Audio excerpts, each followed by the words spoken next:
What's up guys, Dr. Aaron McIntyre here with Revival Performance Physical Therapy, and today I'm going to be showing you guys how to do a really good stretch and hip mobility exercise called a pigeon pose. So what you're going to want to do in this, most of the time people start this in like a push-up position, and then they bring that foot forward like you're doing a lunge, and that knee's at about 90 degrees and you're just hinging it over like this. So one common thing that I see a lot is people will bring that knee in like that. And what that does is it makes your hip not have to be in as much of external rotation. And that's kind of the point of this, is to get that external rotation of the hip and stretch those deep external rotators deep in your glute muscles and under those glute muscles. So try to make that knee as much as possible in this 90-degree angle like this, so that it forces that external rotation of the hip, and you feel that right there in the back of the hip there on this right side.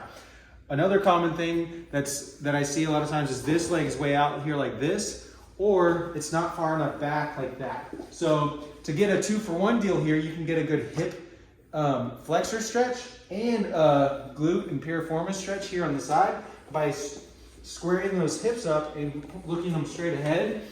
Now sometimes you're just not here yet and you can only do one at a time. So one way that you can kind of, if you're not there yet, is get a yoga block of some sort, or get something to put that knee on. So let's say you don't have enough of that range yet, so you can get your here, and now it's not quite as much stress on the knee, and it's not quite as much external rotation stretch on the glute, but you can still get that same position. So it does take a little bit of strength just to hold yourself in this position, but do as well as you can here.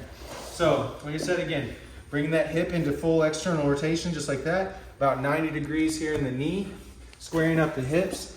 If you want to get a good stretch on the back of the hip flexors, don't lean forward. Lean forward will give you more of a stretch on the glute here, on the piriformis, but it'll give you less of a stretch on that back leg to get that hip flexor stretch. So depending on what you're going for, if you want to get your hip flexors, stay upright. If you want to get even more on the piriformis, lean forward and get that even more. So do the prescribed amount. Generally it's going to be about 3 sets of 30 seconds to a minute. Just really get that good stretch in the hips and have fun.